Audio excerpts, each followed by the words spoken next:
찬송가 468장입니다.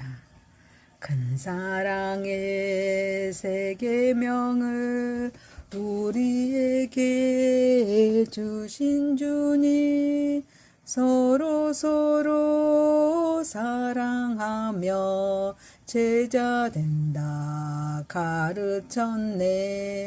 그 연약한 제자들을 끝날까지 사랑하고 함께 찬송 부르시며 감난산을 오르셨네. 겟세마네 기도로서 아버지 뜻 이루시고 십자가의 고난길로 걸어가신 우리 주님, 악한 무리 막으려고 검을 빼는 제자에게 죽기까지 인내하라 조용하게 말씀했네. 우리 위해 기도하시 주의 뜻을 이루도록 우리 모두 주 안에서 하나 되게 하옵소서. 의의 진리 말씀으로 거룩하게 하시어서 크신 사랑 실천하신 주 따르게 하옵소서. 전능하사 천지를 만드신 하나님 아버지를 내가 믿사오며 그의 아들 우리 주 예수 그리스도를 믿사오니 이는 성령으로 잉태하사 동정녀 마리아에게 낳으시고 본디오 빌라도에게 고난을 받으사 십자가에 못 박혀 죽으시고 장사한 지 사흘 만에 죽은 자 가운데서 다시 살아나시며 하늘에 오르사 전능하신 하나님 우편에 앉아 계시다가 저리로서 산 자와 죽은 자를 심판하러 오시리라. 성령을 믿사오며 거룩한 공의와 성도가 서로 교통하는 것과 죄를 사하여 주시는 것과 몸이 다시 사는 것과 영원히 사는 것을 믿사옵나이다. 아멘. 하나님 말씀은 고린도전서 8장 1절에서 13절 말씀입니다. 우상의 제물에 대하여는 우리가 다 지식이 있는 줄을 아나 지식은 교만하게 하며 사랑은 덕을 세우나니 만일 누구든지 무엇을 아는 줄로 생각하며 아직도 마땅히 알 것을 알지 못하는 것이요 또 누구든지 하나님을 사랑하며 그 사람은 하나님도 알아주시느니라. 그러므로 우상의 제물을 먹는 일에 대하여는 우리가 우상은 세상에 아무것도 아니며 또한 하나님은 한 분밖에 없는 줄 아노라. 비록 하늘에나 땅에나 신이라 불리는 자가 있어 많은 신과 많은 주가 있으나 그러나 우리에게는 하나님 곧 아버지가 계시니 만물이 그에게서 났고 우리도 그를 위하여 있고 또한 한 주 예수 그리스도께서 계시니 만물이 그로 말미암고 우리도 그로 말미암아 있느니라. 그러나 이 지식은 모든 사람에게 있는 것은 아니므로 어떤 이들은 지금까지 우상에 대한 습관이 있어 우상의 제물로 알고 먹는 거로 그들의 양심이 약하여지고 더러워지느니라. 음식은 우리를 하나님 앞에 내세우지 못하나니 우리가 먹지 않는다고 해서 더 못 사는 것도 아니요 먹는다고 해서 더 잘 사는 것도 아니니라. 그런즉 너희의 자유가 믿음이 약한 자들에게 걸려 넘어지게 하는 것이 되지 않도록 조심하라. 지식이 있는 네가 우상의 집에 앉아 먹는 것을 누구든지 보며 그 믿음이 약한 자들의 양심이 담력을 얻어 우상의 제물을 먹게 되지 않겠느냐. 그러면 내 지식으로 그 믿음이 약한 자가 멸망하나니 그는 그리스도께서 위하여 죽으신 형제라. 이같이 너희가 형제에게 죄를 지어 그 약한 양심을 상하게 하는 것이 곧 그리스도에게 죄를 짓는 것이니라. 그러므로 만일 음식이 내 형제를 실족하게 한다면 나는 영원히 고기를 먹지 아니하여 내 형제를 실족하지 않게 하리라. 아멘. 전능하시고 거룩하신 하나님 아버지, 우리의 예배를 받으시옵소서. 예수님의 이름으로 기도하옵나이다. 아멘. 고린도전서 8장 1절에서 13절 말씀으로 지식보다 사랑으로 라는 제목으로 은혜를 받고자 하겠습니다. 첫 번째, 교만한 지식과 세워지는 사랑입니다. 고린도 교회는 우상에게 바쳐진 제물을 먹는 문제를 두고 갈등과 분열을 겪고 있었습니다. 지식이 있는 자들은 우상은 아무것도 아니며 하나님은 오직 한 분뿐이므로 우상의 제물을 먹어도 아무 문제가 없다라고 주장했습니다. 바울은 그들의 지식 자체가 틀렸다고 말하지 않습니다. 오히려 그 지식이 어떤 방향으로 사용되고 있는지를 문제 삼아 삼습니다. 지식이 사랑을 밀어내고 자기 확신과 우월감으로 굳어질 때 그것은 공동체를 세우는 힘이 아니라 무너뜨리는 힘이 되기 때문입니다. 지식과 사랑은 서로 대립되는 것이 아닙니다. 문제는 지식이 사랑으로부터 분리될 때 발생합니다. 사랑을 잃어버린 지식은 자신을 중심에 두고 세상을 바라보게 하면서 약한 자를 배려하지 않고 공동체보다 자신의 자유와 권리를 앞세우며 만들게 됩니다. 그래서 바울은 지식은 교만하게 하면서 사랑은 덕을 세운다라고 말합니다. 지식은 홀로 부풀어 오르기 쉽지만 사랑은 다른 사람을 세우고 공동체를 견고하게 만듭니다. 바울이 제시하는 참된 지식의 방향은 하나님을 사랑하는 것입니다. 그는 누구든지 하나님을 사랑하면 그 사랑은 하나님도 알아주신다라고 말합니다. 이는 참된 알미, 단순한 정보의 축적이 아니라 하나님과 인격적인 관계 속에서 완성된다는 뜻입니다. 알의 중심이 인간 자신에게서 하나님께로 옮겨질 때 그 열매는 반드시 형제를 세우는 사랑으로 나타납니다. 오늘날 우리는 그 어느 시대보다도 많은 정보와 지식을 접하면서 살아갑니다. 인터넷, AI의 발달로 신학적인 지식과 성경 지식을 손쉽게 얻을 수가 있습니다. 그러나 역설적으로 성도 간의 관계는 점점 더 차가워지고 교회는 작은 견해차에도 쉽게 분열되는 모습을 보입니다.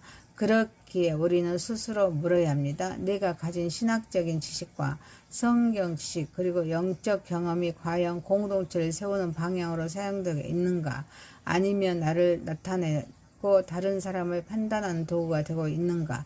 성도는 지식을 추구해야 합니다. 그러나 지식을 자랑해서는 안 됩니다. 하나님을 더 깊이 알아갈수록 더욱 겸손해지고 사랑으로 형제를 세우는 삶을 살아야 합니다. 지식이 나를 드러내는 수단이 아니라 다른 사람을 섬기고 세워주는 도구가 될 때 우리는 비로소 하나님의 지혜와 사랑에 참여하게 됩니다. 가정에서는 배우자나 자녀의 잘못을 성경 구절이나 논리로 증명하면서 내 말이 맞다라고 주장하기보다는 먼저 상대의 마음을 이해하고 매우 힘들었겠구나, 마음이 아팠겠구나 라고 말하면서 영혼을 세워주는 사랑의 언어를 사용해야 합니다. 또한 교회에서는 새 가족이나 믿음이 연약한 성도들이 교회 문화나 교리를 잘 알지 못한다고 해서 지식의 기준으로 판단하거나 정죄하지 말아야 합니다. 오히려 그들을 품고 기다리면서 공동체의 덕을 위해 자신의 권리와 취향까지도 기꺼이 내려놓는 사랑의 결단이 필요합니다. 사랑하는 성도 여러분, 참된 신앙의 성숙은 얼마나 많이 앓고 있는가에 있지 않습니다. 그러나 하나님을 사랑하고 그 사랑으로 사람들을 세우고 있는가에 있습니다. 지식이 사랑을 만나 섬김이 될 때 교회는 건강하게 세워지고 하나님께서 기뻐하시는 공동체가 되므로 이 모든 것을 하나님께 영광 올려드리는 저와 여러분이 되시기를 소망합니다. 두 번째입니다. 하나님 한 주 예수 그리스도. 바울은 우상의 제물을 먹는 문제를 다루면서 먼저 그 문제의 신학적 기초를 제시합니다. 세상 사람들이 신이라 부르는 존재나 또 우상은 실제가 없는 헛된 것에 불과합니다. 세상에는 수많은 신과 주가 있는 것처럼 보이지만 그리스도인에게는 오직 모든 만물의 근원이시며 우리의 존재 목적이 되시는 하나님 아버지의 만물을 창조하시고 우리를 존귀하게 하신 한 주 예수 그리스도만 계십니다. 본문은 초대교회의 중요한 신앙 고백이자 삼위일체 교리의 중요한 기초를 보여주고 있습니다. 바울은 한 하나님과 한 주 예수 그리스도를 동시에 선언함으로써 성부와 성자의 구별과 연합을 드러냅니다. 예수 그리스도는 단순한 선지자나 위대한 스승이 아닙니다. 만물이 그를 통하여 존재하게 된 창조주이시면서 구속주이십니다. 만물이 그에게서 났다라고 말씀은 창조의 근원이 하나님께 있음을 나타냅니다. 우리도 그를 위하여 있고라고 라는 말씀은 인간 존재의 목적이 하나님께 있음을 보여줍니다. 또한 만물이 그로 말미암고 우리도 그로 말미암아 있느니라 라는 말씀은 예수 그리스도께서 창조의 중보자이실 뿐 아니라 구속과 생명의 중보자이심을 선포합니다. 따라서 신앙의 핵심은 유일하신 하나님 아버지와 그분이 보내신 예수 그리스도를 믿고 따르는 것입니다. 사랑하는 성도 여러분, 오늘날에도 세상은 돈과 성공, 권력과 쾌락, 자기 자신을 신처럼 섬기도록 끊임없이 유혹합니다. 그러나 성도는 하나님, 한 주 예수 그리스도라는 신앙 고백에 굳게 서야 될 줄 믿습니다.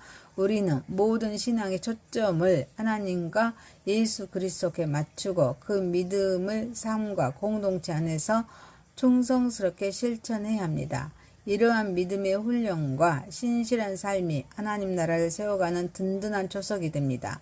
결국 하나님, 한 주 예수 그리스도라는 고백은 단순한 교리가 아닙니다. 삶의 방향을 결정하는 영적인 나침반입니다. 이 고백은 우리가 어디에서 왔는지, 왜 존재하는지, 그리고 어떻게 살아가야 하는지를 분명하게 알려줍니다. 우리는 하나님께서에게서 왔고 하나님을 위하여 존재하면서 예수 그리스도로 말미암아 살아갑니다.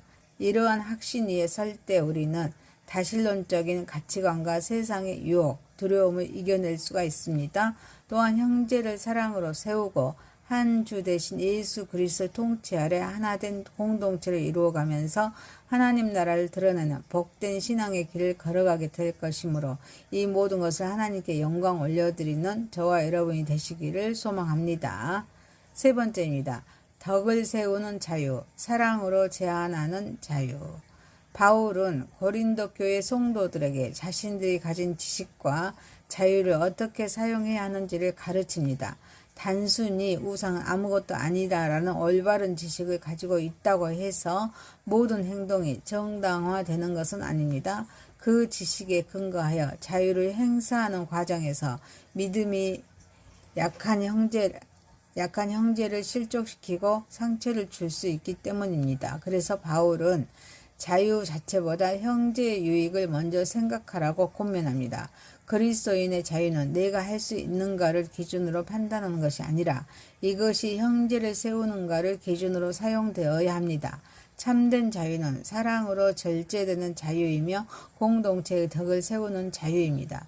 당시 고린도 교회 안에는 영적, 지식적 우울감이 강하게 자리 잡고 있었습니다.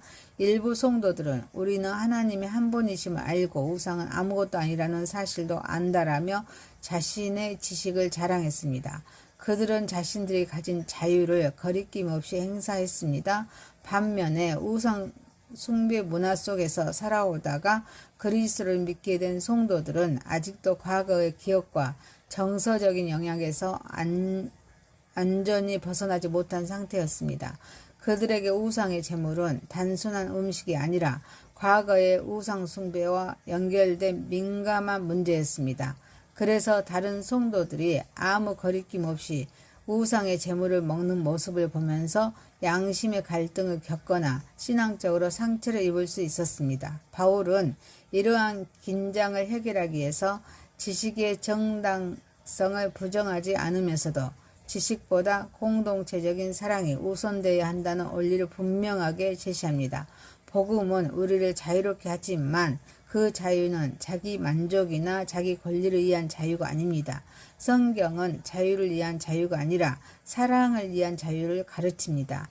구원을 완성하신 예수님께서는 하나님의 아들이라는 가장 큰 권리를 가지셨음에도 불구하고 자신을 비우시고 십자가를 지셨습니다. 참된 성숙은 권리를 주장하는 데 있는 것이 아니라 사랑 때문에 권리를 내려놓은 줄 아는 데 있습니다. 오늘날 교회 역시 다양한 배경과 세대 그리고 서로 다른 신앙의 성숙도를 가진 성도들로 구성되어 있습니다. 예배 형식과 음악 스타일, 절기 준수, 문화생활과 오락, 미디어 사용 등에 관한 생각도 다양합니다. 이때 신앙이 성숙한다고 생각하는 사람이나 지식이 많은 사람 또는 자유를 누리는 사람은 자신의 관점과 기준을 공동체 전체에 강요하라는 유혹을 받을 수 있습니다. 그러나 고린도전서 8장은 바로 그 유혹에 저항하라고 가르칩니다. 나의 자유가 형제를 실족하게 한다면 그 자유를 기꺼이 내려놓을 수 있어야 합니다. 그러므로 우리는 이것이 죄인가 아닌가를 먼저 묻기보다 이것이 형제를 세우는가 아니면 무너뜨리는가를 먼저 물어야 합니다. 바울이 다른 곳에서 말한 것처럼 모든 것이 가능할 수는 있지만 모든 것이 유익한 것은 아니라고 고린도전서 6장 12절에 말씀하고 있습니다. 허락된 것이라 할지라도 공동체의 덕을 세우지 못한다면 절제할 줄 알아야 합니다. 사랑은 단순히 권리를 행사하는 것이 아니라 필요할 때는 권리를 포기하는 용기를 포함하기 때문입니다. 사랑하는 성도 여러분, 교회는 지식으로 교만해지는 공동체가 아니라 사랑으로 서로를 세워가는 공동체여야 합니다. 자유를 자랑하는 공동체가 아니라 사랑 때문에 자유를 자발적으로 내려놓고 형제를 품는 공동체가 되어야 합니다. 그리고 그리스도의 십자가가 설교나 교리 속에서 머무는 것이 아니라 우리의 식탁과 대화, 관계와 선택 속에서 날마다 재현되는 공동체가 되어야 합니다. 바로 그런 공동체를 통해서 세상은 그리스도의 사랑을 보게 되고 하나님의 나라는 더욱 견고하게 세워질 것을 보고 이 모든 것을 하나님께 영광 올려드리는 저와 여러분이 되시기를 소망합니다. 고린도전서 8장 1절에서 13절 말씀으로 지식보다 사랑으로라는 제목이었습니다. 첫 번째, 교만한 지식과 세워주는 사랑. 두 번째, 하나님 한 주 예수 그리스도. 세 번째, 덕을 세우는 자유, 사랑으로 제한하는 자유. 기도합니다. 전능하시고 거룩하신 하나님 아버지, 참된 신앙의 성숙은 얼마나 많이 알고 있는가에 있지 않고 얼마나 하나님을 사랑하고 그 사랑으로 사람들을 세우고 있는가에 있게 하옵소서. 지식이 사랑을 만나 섬김이 될 때 교회는 건강하게 세워지고 하나님께서 기뻐하시는 공동체가 되게 하옵소서. 우리는 하나님에게서 왔고 하나님을 위하여 존재하며 예수 그리스도로 말미암아 살아가게 하옵소서. 우리는 다신론적인 가치관과 세상의 유혹, 두려움을 이겨내게 하옵소서. 형제를 사랑으로 세우고 한 주 대신 예수 그리스도의 통치 아래 하나된 공동체를 이루어가며 하나님 나라를 드러내는 복된 신앙의 길을 걸어가게 하옵소서. 교회는 지식으로 교만해지는 공동체가 아니라 사랑으로 서로를 세워가는 공동체가 되게 하옵소서. 자유를 자랑하는 공동체가 아니라 사랑 때문에 자유를 자발적으로 내려놓고 형제를 품는 공동체가 되게 하옵소서. 그리스도의 십자가가 설교나 교리 속에만 머무는 것이 아니라 우리의 식탁과 대화 관계와 선택 속에서 날마다 재현되는 공동체가 되게 하옵소서. 공동체를 통해서 세상은 그리스도의 사랑을 보게 되고 하나님의 나라는 더욱 견고하게 세워지게 하옵소서. 예수님의 이름으로 기도하옵나이다. 아멘. 하늘에 계신 우리 아버지여, 이름이 거룩히 여김을 받으시오며 나라에 임하오시며 뜻이 하늘에서 이룬 것 같이 땅에서도 이루어지이다. 오늘날 우리에게 일용할 양식을 주옵시고 우리가 우리에게 죄 지은 자를 사하여 준 것 같이 우리의 죄를 사하여 주옵시고 우리를 시험에 들게 하지 마옵시고 다만 악에서 구하옵소서. 대개 나라와 권세와 영광이 아버지께 영원히 있사옵나이다. 아멘. 감사합니다. 수고하셨습니다. 축복합니다. 찬송가 468장입니다. 큰 사랑의 세 계명을 우리에게 주신 주님, 서로 사랑하며 제자 된다 가르쳤네. 그 연약한 제자들을 끝날까지 사랑하고 함께 찬송 부르시며